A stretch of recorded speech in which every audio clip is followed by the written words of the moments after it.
What happened at Carolina? Was Roy just? I liked Roy a lot. I loved Carolina. To be honest, the reason that they were lower, quote unquote, on that list was because they had already gotten the 2 Ware twins. So if they didn't have the Ware twins, for sure you're at Carolina, bro. For sure. I know, my boy. We would have been dogs, bro. Dap me up, boy. Golly.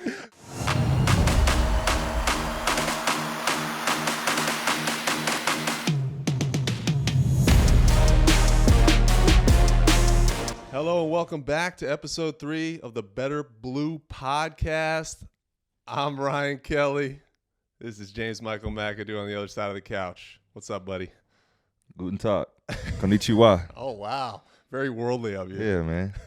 Other people for the people. That's what we're about here, man. Right. We got fans everywhere. There's Duke and Carolina fans everywhere. Everywhere. So, actually, we've had Duke and Carolina groups come to our games in Japan. So there's a lot of love here and all over the world. There's even a guy that flip-flops wearing either my jersey or your jersey. I think that was autograph-based. I think he wore the Duke. He DM'd me for the Duke autograph and then switched to the Carolina jersey. Yeah, so good to respect. know. Good to know. Yeah. So lots to talk about today. You want to give us the rundown of what we're doing, Mac? Yeah, we're just going to talk about Carolina basketball up to this point. You know, we had the reaction pod to the Kansas-Duke game that just dropped. Duke-Kansas game that we talked about. Go check that out. We also are just going to talk about our individual recruiting stories. How did Ryan end up at Duke? Who knows? How did I end up at Carolina? Once again, who knows? What was he thinking? What was Roy thinking? We're going to get into that. We're not going to, keep y'all too long today. We just want to make this a fun episode. Once again, we're here in Japan. Our season is well underway, and we look forward to just hearing from y'all. We're still trying to get used to this whole podcasting show thing, so we're taking all and any advice. Hit us, in the comments. DM us, Ryan Kelly 34. On all platforms, James McAdoo on all platforms. But, let's just talk about Carolina. Looking good so far. As far as the record goes, 3-0. 3-0. We're feeling good, feeling comfy. Like I got my Crocs on today. I'm feeling comfy. Shout out to all my people out there that like to be buttoned up with some nicer shoes after 3-0. 3-0. Wins against Wilmington, College of Charleston, and Gardner-Webb. Very a softer schedule to start. Very, very soft. Was that something that you guys generally have done in the past? Or obviously we talked about the Tournament of Champions or the Championship Classic. Champions Classic. That thing we passed on about a decade ago. Carolina doesn't play in that. I think usually when you look at a Carolina schedule, the first tests come around Thanksgiving. Mm-hmm. In terms of my playing, when I was there 3 years, I think that was kind of how Roy had everything set up.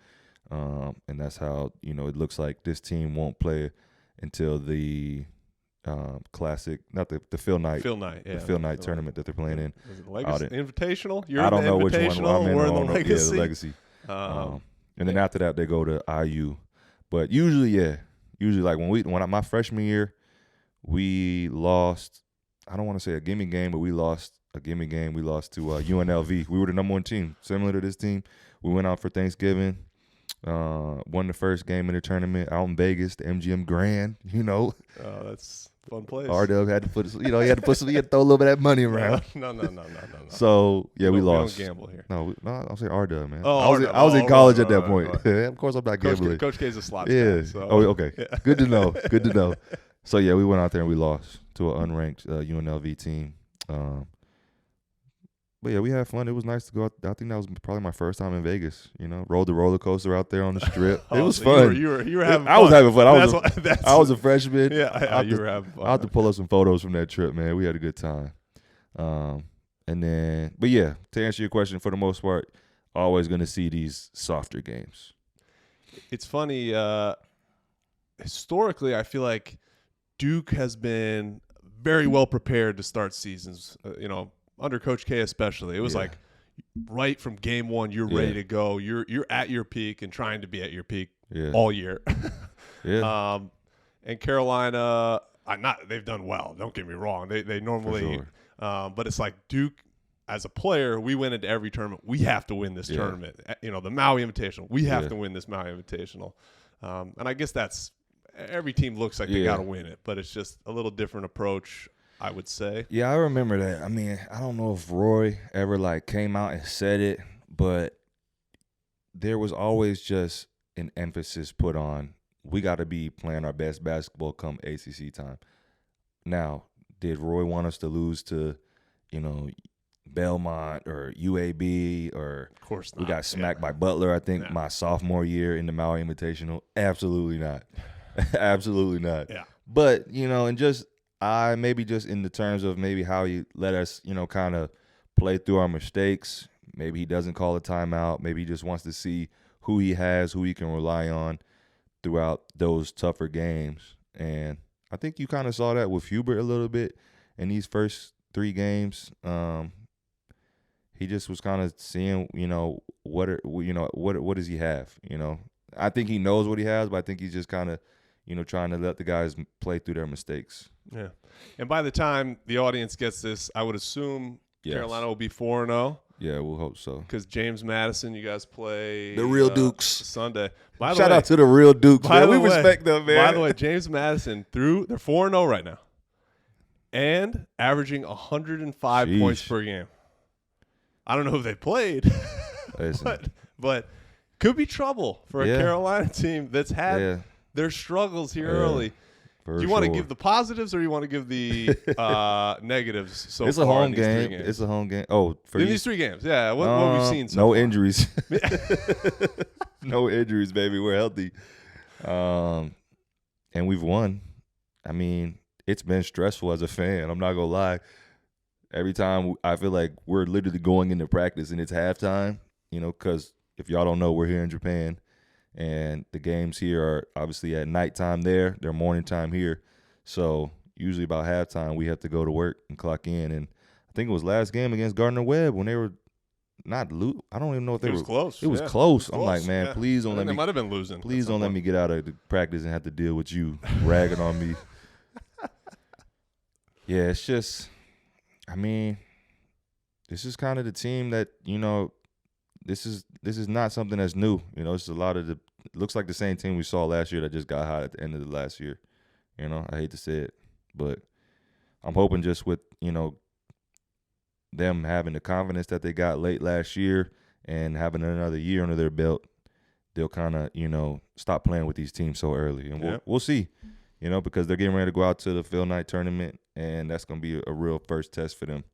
But hopefully they can get through the Dukes. Can I give you some troubling stats? Yeah. Troubling? I mean, let's hear easily it. fixed. Man, run through some stats real quick. So, some poor 3-point shooting. Yeah. At this point, they're shooting 15 to 55 from 3, 27%. Again, early sample. But Caleb Love has really struggled, and he's scoring. He's averaging over 20 points a game, which is great. When's the last? You don't see that very often. No, 20 points per game Carolina, says man. Yeah. That's really like averaging 40. Yeah. But shooting 19% from the 3-point line, and that was not an issue. Obviously, it took him to the championship game, but he was definitely a streaky scorer. He was a tough shot maker and a tough shot taker. So shooting, an issue that also has come up with Duke. And inevitably, you can get shot out of games in the NCAA tournament and later in the season. So it matters. The terrible assist-to-turnover ratio. What is it? Through 3 games, 26 turnovers to 27 assists. Yeah, which is very telling. And I would imagine that goes somewhat hand-in-hand with the poor 3-point shooting. Yeah. But that's not a it's great not. sign of a team sharing the ball. Yeah. Which we saw the very first game, not the exhibition game. We were like, oh, my goodness, they look amazing. Yeah. Clearly, it was against, Johnson C. Smith or somebody. I was feeling a lot better back then. I think the shocker through 3 games is the rebounding. Yeah, the rebounding. Being out-rebounded. Yeah, against much smaller opponents. That's amazing. Yeah. It's like 108 to 110, I think. Yeah. It's just, I mean, again, these stats, they're not meaningless. Clearly, they're not meaningless because you don't want to disrespect the opponents. They're getting ready to play a team that you said is 4-0. That'll be another great test for them. You would think that they can pretty much, handle that. But I think much like the Duke-Kansas game, that's when it's always tough playing against those. I mean, I hate to say it, lesser teams, man. So it's a little bit of that veteran boredom. I mean, I'm not boredom. That's not the right word, but I'm not gonna call it that. Yeah. It's hard to be in the moment, to be present, and I get it. So we'll see. I can't really get a clear picture for who they are until they actually play against some real talent, which I think we saw when we got to see Kansas play Duke. I think just the more high-level matchups we'll see, the better feel for the team that we'll get. I will say this. I did mention in the preview pod that UNC Wilmington was a tournament team. Aspiring tournament team. Yeah. College of Charleston, also an aspiring tournament team. Now, whether they make it or not, I don't know. Pat Kelsey is the head coach there, former assistant coach Wake Forest, and I know he's building a program up. So those are two teams that feel like they can compete for, and they're going to be a 12 to 15 and seed these teams, if they make it. Ryan, my guy Ryan, man, these teams, it's not like when they playing Duke. I don't know. Something about when they come to the Dean Dome. Oh, that's the same exact thing. They are just like, it's like the basket is the size of it's gargantuous. And you see it, these teams are playing so relaxed, and they're just out there having the time of their lives because this is really, their biggest stage. They're playing on national TV against the team that almost won the championship the year before. Somebody, Gardner-Webb, UNC Wilmington, they're in state. Mom and dad are there, and it's just go out and they're just playing so loose. And Carolina is really playing like basically not to lose basketball, and I've been there. It's tough, and you're like, man, we can't lose to this team. And you look up, and they done mucked the game up, and, you're in a game now. Yep. It's tough because clearly on paper you have so much more talent than them, and everybody, is trying to, on your team, on Carolina's team, everybody wants to make sure they get their stats. Everybody wants to make sure. So kind of like, meanwhile, Hubert is like, man, just go out there and just stick to the system. So you just know it's just tough, man. It's tough because clearly we're better than them, but I still got to get my points. I'm still trying to get my average, and I think it's just it happens. Those were great points, but all I really heard was people go to the Dean Dome and have the time of their life. They come to Cameron and they're scared. And didn't y'all lose like Stephen F. Austin something like a couple years ago? That was like the first non-conference loss in Cameron in I would love I don't have the stat on the top of my head, a crazy number for sure games. But all in all, 3-0. Let's see. I think the second half of November is going to be a huge because December is on. Yeah, it's on. ACC starts. Crazy. Early December. It's go time. Yep. These games matter. Yep. These games are to hang banners. Which is what it's all about. So, let us know what y'all think. Let us know. We obviously talked about KU game and Duke game, and now we got a chance to kind of break down Carolina. Another point, I'm not really no bench. Zero bench. Against teams early season. My gracious. We literally said that. We said early seasons when you get the rotation larger. I remember when I was when I was a freshman, I'm like, I got extensive play those first couple games because we were just dismantling teams. So I got an opportunity to get out there. We aren't seeing any of that at all, which is, it's not good. Literally going with actual minutes, 6 deep, I think. Trimble's playing 14 minutes a game. Everybody else is getting, they're not even breaking. They're not even breaking the sweat. They're coming back like, man, I don't even need water. Yeah, I'm good. Yeah, that's amazing. Yes. And at the end of the year, maybe not a big deal. When it comes to tournament time, if you're in a good seed, you're in a position playing well. That's not the end of the world, but over the course of a season, to put that on. I'm not hitting the big red panic button. No. I'm just can we just blow these teams out so it's not even a topic of conversation? Yeah. So we'll see, man. Time will tell. But do you have anything real quick to trash Duke on? No, man. I just hope y'all get healthy. Whitehead. We hope y'all get healthy. And the fun thing is, we talked about this. We're going to be at the same time. These teams are going to be playing out in Portland. So we're gonna be able to see, get a really good feel. I think we'll know, after that tournament. I look forward to just kind of seeing where both teams are before they head into, December. The start of that ACC play. The start of the ACC play. Yeah. So definitely not panicking there. Yeah, similar issues with Duke. The shooting potential is a problem. Duke. Yeah. One thing Carolina has that Duke doesn't is at this point, we're hoping for Whitehead to be the scorer, the pure scorer. Right now, Duke does not have that guy. That Caleb Love goes and gets a bucket, and Baycott scores. Yeah, whether it's through rebounding, it's normally not. He can right the ship. Exactly. For sure. So and I think you've seen that when things have kind of gone awry, whether it's Caleb Love or Armando or R.J. Davis, they're like, all right, come on, fellas, let's very reliable. Get this train back on the tracks. Yeah. Yeah. We didn't have that. After my freshman year, when everybody left, that was tough. We ended up bringing back a couple upperclassmen, but we struggled, my sophomore year. I think that's when we lost to Butler in the Maya Invitational.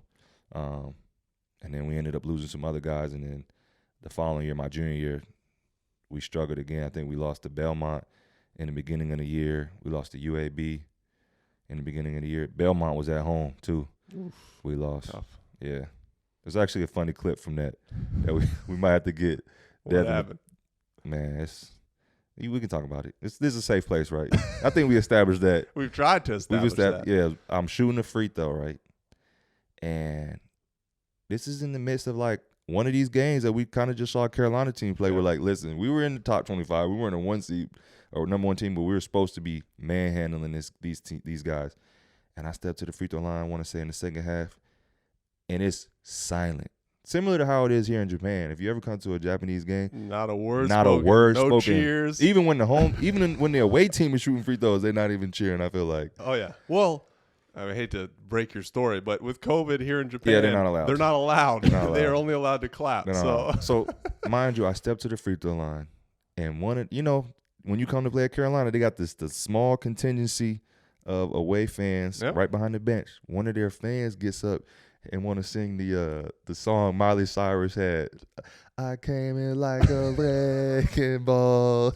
Was it better than that? It was better. No, I suck it better. Okay, Man, look at you. I stepped to the line, clank. Dad, so please, it was on it was on ESPN. Please it's probably pull that clip, it's on YouTube. McAdoo draws the foul on the drive on Jeff Ladig, his first. But he's made his mark for USA basketball on some of those under 17, under 16, under 17 teams. You gotta laugh at it, man. And we lost, which made it even worse. Yeah. So, but all that to say, a win is a win is a win. We still the number one team in the country, second week. So let's see where we are after 3 weeks, man. And some space between you now, because it wasn't Gonzaga Yeah, number 2, Gonzaga and they lost to Texas. Yeah. So some breathing room. Some breathing room for sure. Talk to the people, man. Let them know how you became a Blue Devil. Yeah, Mac and I have very different recruiting stories. Very different. For how we ended up at our schools. Yeah. But both, I think, good stories. So yeah. I took my time. Yeah, you did, bro. I took my time. I waited until. You played the field, man. You a little player, man. I'm going to made tell all Lindsay my on you, official man. visits and extra, because I had my final list of schools. Let's hear it. Obviously, Duke, North Carolina. Really? Yep. Wake Forest. Yeah. Vanderbilt, Notre Dame, Georgetown was my final list of schools. Yeah. Clearly, my parents, they made sure I was down an academic lane. My parents were both educators, mom a head of a school, dad a teacher. Yep. They made sure I was down an academic lane, great schools, Yep. And then kind of let me pick from there, I guess. But Duke was actually one of the later ones to come on. Okay. In terms of, what are we talking here? Junior year? So they started year. talking to me my junior year, and that year Mason Plumlee committed. He's in my class. Christ School, North Carolina kid, which Duke tends to not get too many the local products. And at the time, Mason and I were both considered power forwards. Yeah. And so they were like, all right, we got a power forward in this class. That's it. And then after junior year, I played for USA basketball, 19 under USA basketball. Where'd y'all go? Argentina. Nice. Lost.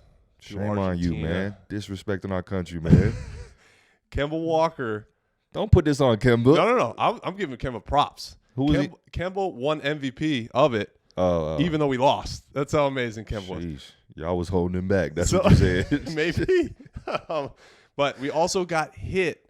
We were on the bus going to the game, and a car sideswiped us and hit the bus. That was for sure intentional. Now that you've played overseas, you know these things happen on purpose. Yeah. So that's my excuse, at least, for getting a silver medal instead of a gold.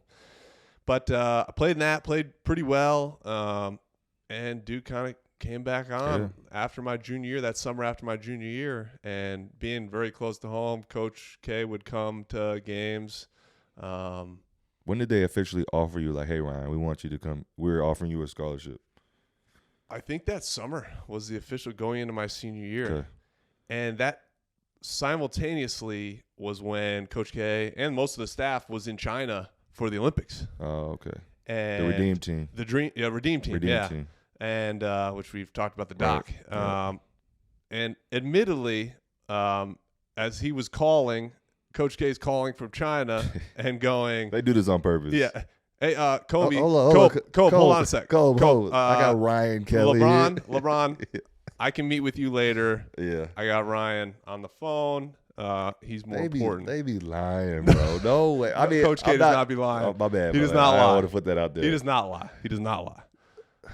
So he really put those meetings aside. And but he at the time he was like, please just don't commit until I get back, because that went into August. You know, the Olympics go late, and I ended up going on every single official visit. And truthfully, one of the big reasons I chose Duke is I played pickup. I made sure to play pickup with the team at every place I went. Yeah. And every single one of them clearly was the players were at least semi-mandated, like, get this guy the ball, make sure he's having a good time, getting some shots up. Carolina would have done that. Yeah, I took care of them. And I got to Duke, and it was as if I was on the team and I was coming for somebody's spot. And they were like, no, you do not, sir. I mean, Nolan Smith and John Shire got into an altercation in the pickup. Wow. And I was like, okay, this is the real deal. I was just a timid, skinny white guy. Did I get on next? Like, I thought I was good. Thought I was a McDonald's All-American. Yeah. But yeah, so they held a scholarship. That's big time, man. Yeah. For them to hold a scholarship for you. Yep. They held it. I went on I went to official visit on every one of those schools, which including is taking Carolina. place leading into probably like all fall of my October. senior year. Yeah. So leading into your senior year. That's big time, man. And obviously at that point I was a big recruit. Yeah. It wasn't like it was a question that I was quote unquote good enough anymore. No, you were clearly. They kind of realized Mason was more of a center and was bigger, and we could be in the same class. Yeah. Who else was in that class that you went in with? That was Andre Dawkins came a year early. Right. So he wasn't. I'm saying he wasn't in your. I don't consider that. It wasn't in my class, but he was there. Was in my freshman class, freshman then Seth Curry was a year ahead of me in high school. He was redshirting that year, so he basically ended up in my class. So I'm certainly happy. There's a lot of stories, but I'm gonna let you get to your story. I'm just saying, was there something else in terms of like how Coach K approached you and like, hey, Ryan, come here. I'm going to be able to do X, Y, and Z for you? Or it was just like, hey, this is what Duke basketball brings. Do you want to be a part of it? He certainly, he's recruited a lot of kids. But he knows who he wants. Yeah. You know, Duke, Carolina the same. Once you get the guys that you want, you're like, I'm getting you. They expect to get you. And, you know, I will say Coach was always very honest with me that, you know, he never said, you're not going to play your freshman year, you know, but he also never said, you're going to play your freshman year. He was one of those guys that there was no lie in the recruiting process. It was, I'm going to be hard on you. I'm going to have high expectations for you. Yeah. And I appreciated that. Not that I didn't get honesty other places. That's like, what happened at Carolina? Was Roy just? I liked Roy a lot. I loved Carolina. To be honest, the reason that they were lower, quote unquote, on that list was because they had already gotten the 2 Ware twins. So if they didn't have the Ware twins, for sure you're at Carolina, bro. For sure. I know, my boy. We would have been dogs, bro. Dap me up, boy. Golly. I don't know about that. I don't know about that. Dang, bro. I didn't get you in my life till like 28, man. I only had you in my life at 18, man. It's crazy world we live in. Crazy, but Ware twins, them jokers left, man. They left. I know. They left after their freshman year. Yeah, because they were recruiting Mason and me. Carolina was, and then the Ware twins committed, which I got 100% because they were. As soon as they commit, you was. There's 2 twins, and they still recruited you. Roy after that? still recruited me, and the thing was, in retrospect, this made some sense. But what he wanted me to do was redshirt, and he was like, which I feel like dudes don't red. I mean, maybe I don't know. Well, certainly not to toot my own horn. I was a McDonald's guy. They were too. Well, yes, but I don't think you see any McDonald's guys redshirting. That's what I'm saying. Yeah, like a high, quote unquote, high recruit. Roy was just like probably like. Well, he wanted me, but in a relationship, he didn't want to be the guy to break up with. Maybe, yeah. He wanted me to say no. Yeah. That's possible. You did the right thing. Yeah, you did the right thing. Dang, that's so different from my recruiting experience because unlike you, I didn't go on any official visits, and I committed to Carolina officially. I verbally committed before my junior year. Before Wow. My junior year. Yeah, so basically after the AAU circuit, I committed going into my junior year at Norfolk Christian. Were you like a young big recruit? Like when did you become where you were getting recruited by Carolina? Oh, man. So, yeah, I was pretty young when Carolina started to recruit me. It's just tough because it's obviously been a long time. Yeah. But I want to say I remember going to, I don't have to find the exact year. I went to the LeBron James Skills Academy up in Akron, Ohio, which, back in the day, Nike used to have all these skills academies. It was like the Amare Stoudemire, Chris Paul. Darren Williams might have had. Yeah, Darren, yeah. Paul Pierce had one where they would invite the top collegiate, like small forwards or whoever, if it was Steve Nash who was the point guards or, whatever. Yeah, I think I did the Amari in college. So I did that as a high schooler. I went to the, which one did I go to? I think I went to the Amare. Like I was like, somebody got hurt and they were like, yo, call McAdoo, and I got to come as one of the younger guys. Sure. And then I got to go. No, I promise you, I got to go to humble. That is humble. I got to go to the LeBron James Skills Academy, and I was there like I want to say like a 9th grader, maybe 9th or 10th grader with like John Wall, Boogie Cousins. Who was the kid, left-handed kid? You might have played with him for the Lakers. He went to KU. Went to KU. Yeah. He played for the Lakers. Xavier Henry. Yeah. I'm young, bro. And I'm like. Yeah, that's right. You're young. I was going to say John at that point, because I was AAU teammates with John Wall, and he had blown up. I'm young. I'm like, these jokers are real. And I never forget, I was switching gyms at the time, and I hadn't had, up to this point, I had no contact with Carolina. Because at that time, Roy had a thing where he didn't really recruit guys when they were that young. Yep. But I never forget, just like it was yesterday, I was switching gyms. And at the time, I didn't know who this was, but it was this bald-headed black dude. He was walking past me, and all he did was he just looked at me. He had a polo on, Carolina blue polo with the North Carolina logo. He just looked at me, and he pointed right at it, and just kept walking. Woo. Turns out it was Steve Robinson, Coach Rob, who ended up recruiting me like a year later, and all that to say, man, I've been a Carolina kid my whole life. I was going there. It was just, I had to go through the process. I loved Carolina. I grew up in Norfolk, Virginia. My dad is from North Carolina. He grew up 10 minutes down the road from Chapel Hill. Everybody in my family are Tar Heels, but being recruited by them, from, like I said, I verbally committed my junior year, so I started really probably getting heavily recruited probably after my freshman year, going into my sophomore year. And to be honest, the thing that sealed it was I got to go to the 100-year anniversary game, which they brought back, all the former national championship teams, anybody that played at Carolina, all the former pros came. This was in 2010, I want to say. And they had I want to say like a all-star game, you know, where Vince was out there, Antoine was out there. I feel like those videos are on YouTube or something. Yeah, for sure. Of that game. I'm sitting, and I'm like, I'm a recruit there. I'm on an unofficial with my family, and I'm sitting there on the baseline. You know, mind you, this was when T. Hands was still there. This was right before they went on to win the national championship. They're the number 1 seed. This was maybe peak Carolina basketball. Yep. No disrespect to any of the other teams. This was just like it was great in my life. Great. Yep. You know, like in my life, this was as a recruit, as a kid. I'm still a kid, man. Like I'm there at that game, seeing like, you know, these guys that I looked up to my entire life. Shammond Williams throws the alley-oop off the backboard. Vince Carter, windmill. I'm looking over Dean. I'm looking over. Roy is there. Dean was still alive at this time. Dean is sitting there. Roy is sitting there. MJ sitting next to Roy. And I never forget seeing, like, when we first walked in, Coach is sitting there. Coach Williams was sitting there next to MJ. And he like, MJ. And MJ waved at me, bro. He remembers. I was like, oh, yeah, I'm coming here. Yeah, so the next day, next day, I go into the coach's office.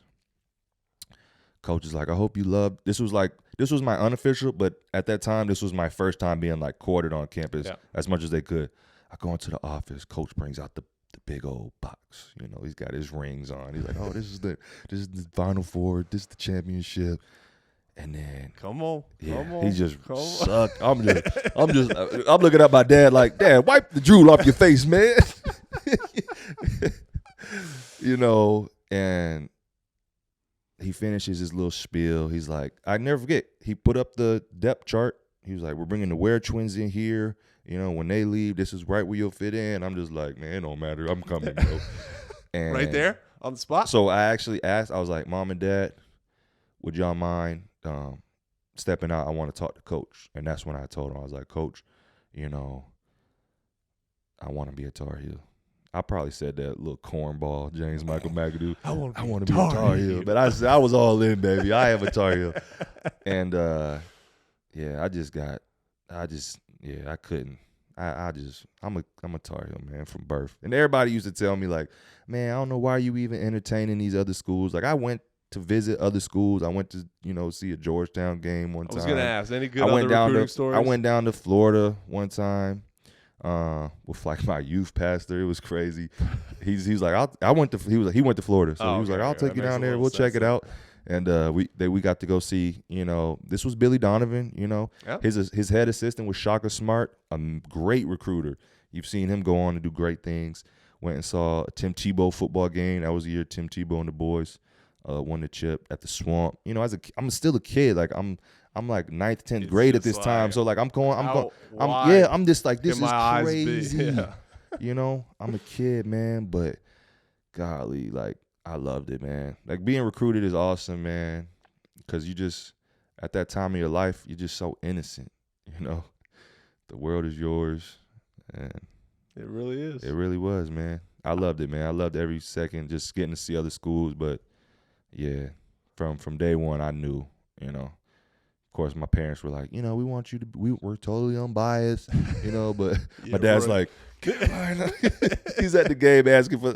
No, I ain't gonna do my dad like that. He wasn't asking for autographs, but you know, like these are my, you know, childhood heroes. Like my dad loved Carolina basketball. Yep. He grew up like wanting to go there, you know. So looking back at it, it was just beautiful, you know, getting to the perfect match. Live out one of my father's dreams, and just having them being able to, similar to you, they could come to every game. Yep. You know, man. Yeah, we were always funny because everybody always assumes that we had to be Duke fans because I was a local kid that went to Duke. For sure. And obviously, I'm a huge Duke fan now, obviously. Hey, man. Obviously, game episode 2. Coming up. But we never picked a team. Like we were from New York, moved down to North Carolina when I was in 3rd grade. And my mom was the principal of the elementary school. And parents, it was a private school, parents who were, you know, fans of Wake Forest, Duke, Carolina, NC State. And they would occasionally, on those Wednesday night games where they weren't going to take their kids, they'd be like, oh, let's suck up to the principal of the school and give them the tickets. And those were the games I would get to go to. So I'd go to all of them, and we'd be like, we'll root for whoever gives us some tickets when we were kids. So I didn't grow up. Now, the bias comes in, but he was completely unbiased. My head coach played basketball at Duke. You told me that. Kevin Billerman was a captain at Duke, well before Coach K. Not to age him, but he was never – actually, he was the one that always – my parents, they're both athletes, volleyball and basketball, Ivy League. By my freshman – even going into my sophomore year, they're like, it would be the dream if you could play at Ivy League school. Yeah. Great place. Yeah. And I had a coach that was like, no. Yeah. You're going to a different level. I mean, you can still get education as well as. I think I did all right. I think we both did all right. Yeah. We both did all right. Yeah, we're blessed. To say the least, man, we're extremely blessed. I got to give you at least one funny story, though. Let's hear it. Because like I said, I got recruited. I did the whole deal. And I was the recruit that was a top 25 or whatever. Was my, like I said, parents, educators.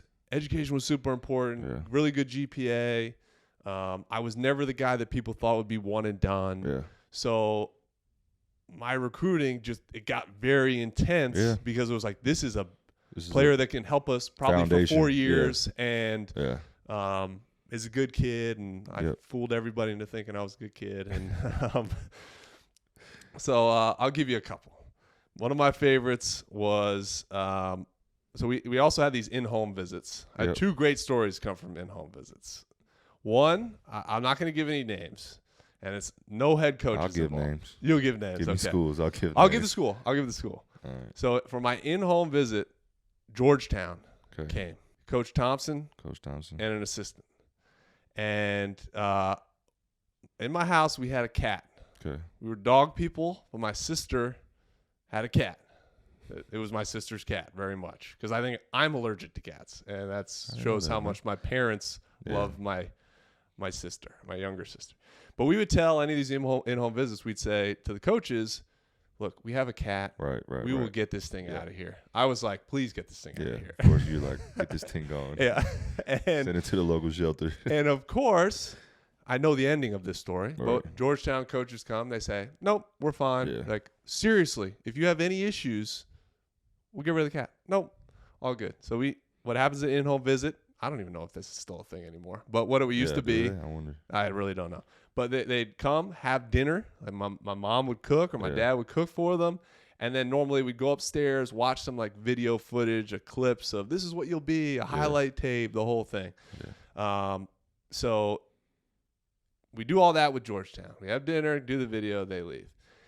Come to find out a couple months later, because it's a funny story, that the Georgetown assistant coach was definitely allergic to cats.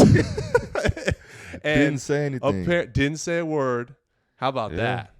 And as soon as he got in the car, that's apparently, how big though college recruiting is, man. Like these guys' jobs are on the line, bro.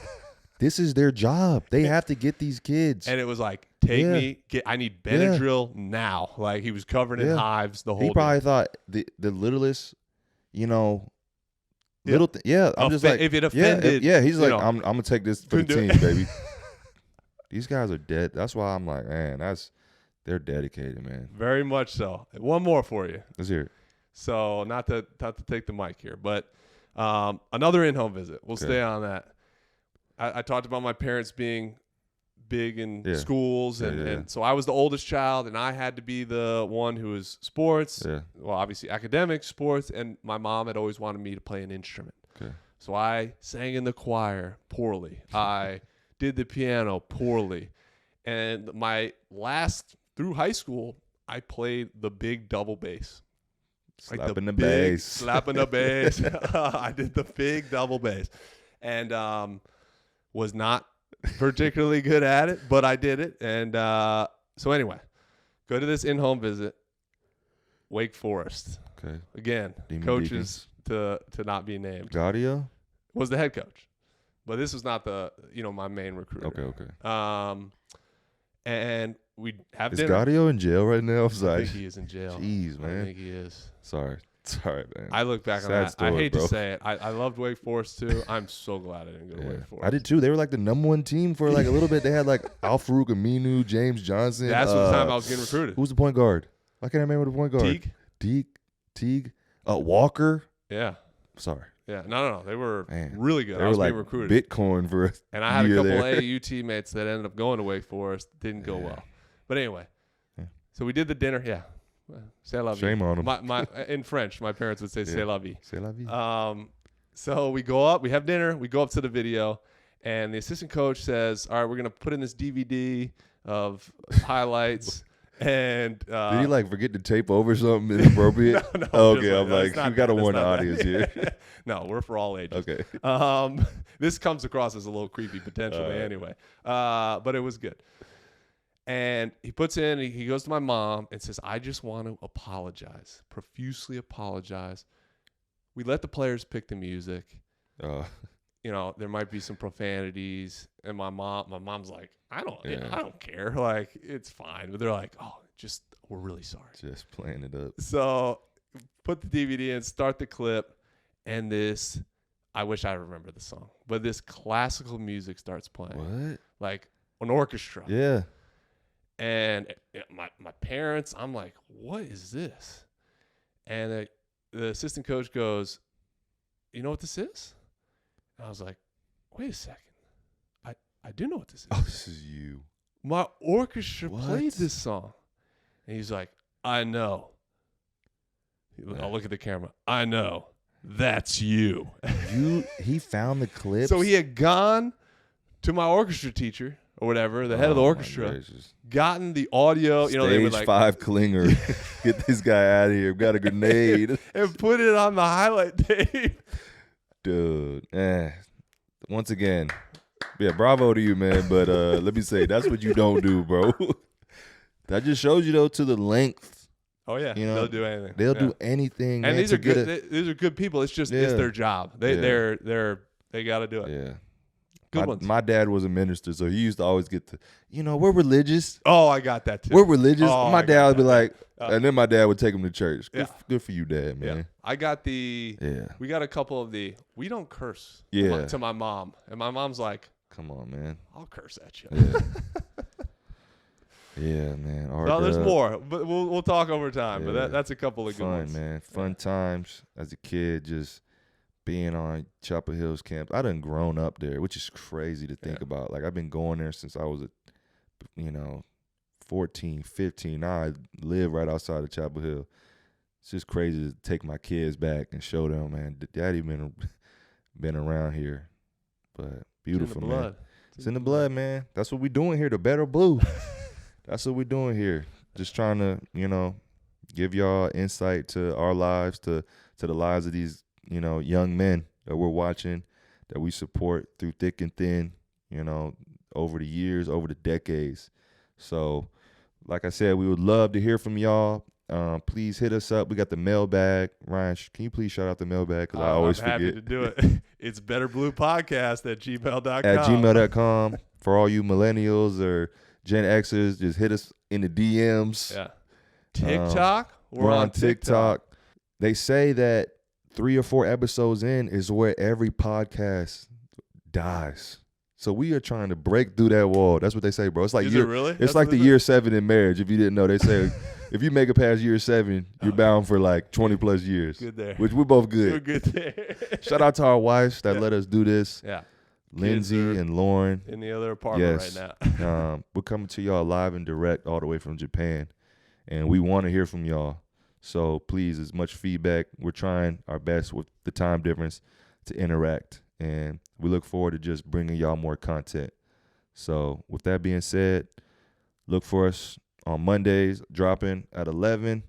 And the occasional pod to react to a game. And shout out Dev, our producer, man. Our great producer, man. Dev Dismay.